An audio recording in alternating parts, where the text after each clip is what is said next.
I can remember like the first time I actually fell in love. I was probably like how old was I? Probably like 16, and you know, it was something else, man. 'Cause like I felt like I was just coming into like adulthood or whatever, and you know, when I was, because I started having sex at 11, but it wasn't consistent. It was like that was my first time I lost my virginity, and then when I was 12, maybe once, 13 through 15, probably like 4 or 5 times. But when I was 16, that's when I was popping. I was in heavy rotation. I was knocking them down. But then that's when I found a girl that I actually liked, like I really, really liked, and I said I love her, and she loved me back or whatever.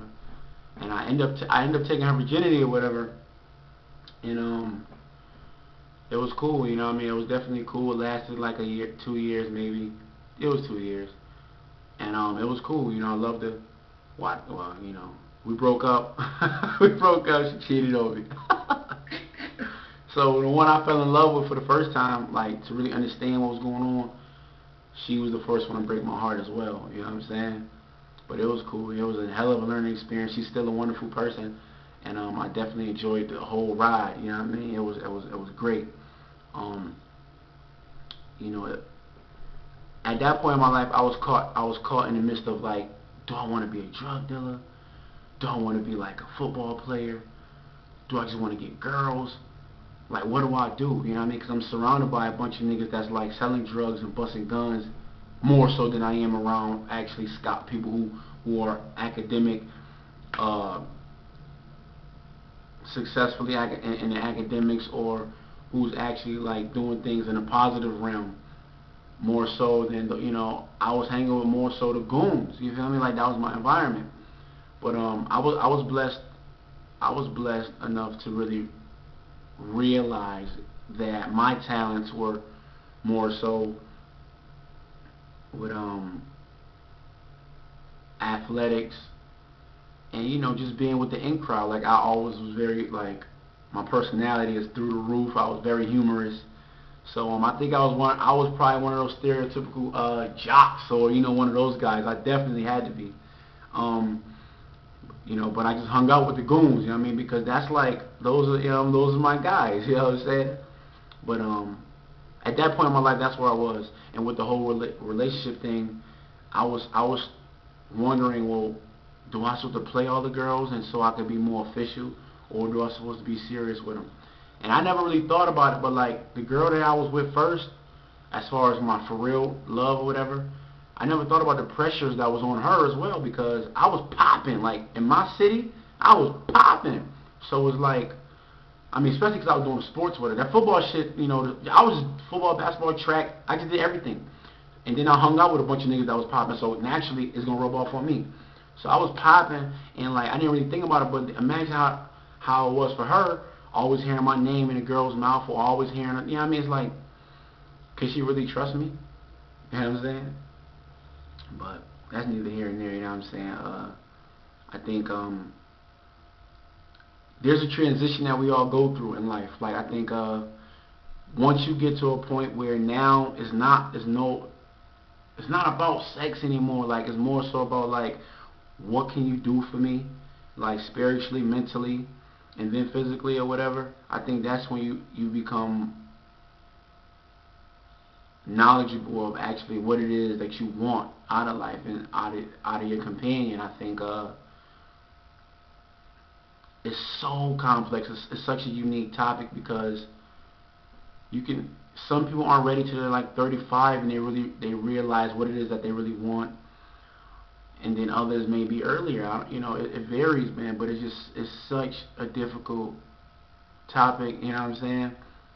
Oh, and just to let you guys know, I'm pretty much jumped right into it, because it was the person asked me like about life, like explaining your experiences through life and what advice you give on like love and trying to find yourself and stuff like that. So I just jumped into it. But man, I think you just gotta be real with yourself, man. You just gotta, once you know who you are, like really, like you look at yourself in the mirror and be like, okay, I'm weak when it comes to this, but I'm the strongest nigga alive when it comes to this.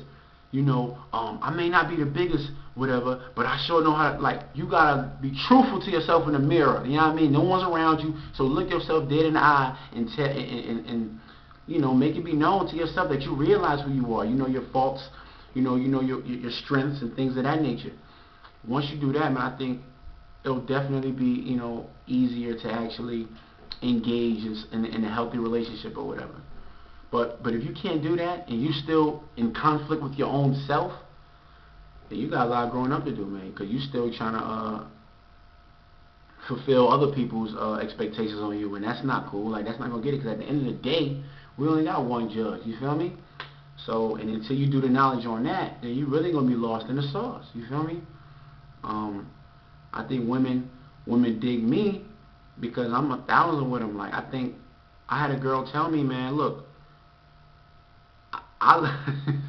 she said, I love the way you talk. Like, I just think you so official because, like, just the fact that I'm able to hold the conversation with, like, corporate personnel, and then I'm able to hold a conversation with these niggas in the street, because that's the foundation for me. Like, I've come from that, so that doesn't take effort, that doesn't take energy. I talk to niggas in the hood because that's how I come from that.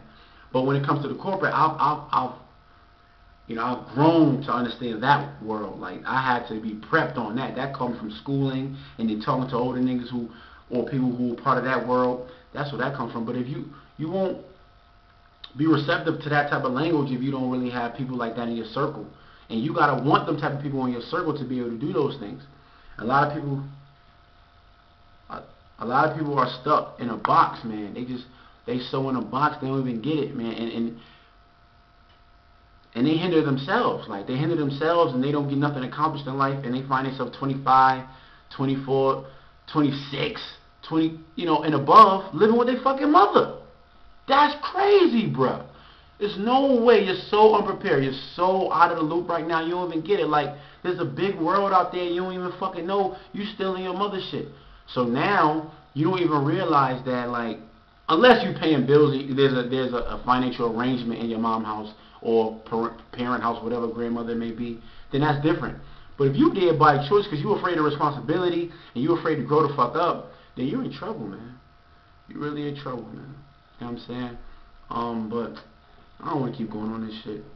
Holla at me, man. Like, this could go on forever. You feel me? We can go back and forth with this. I appreciate you guys' support. 7kids.wordpress.com, prolificsociety.com. I love all y'all, man. Keep God first. I'm out of here, baby.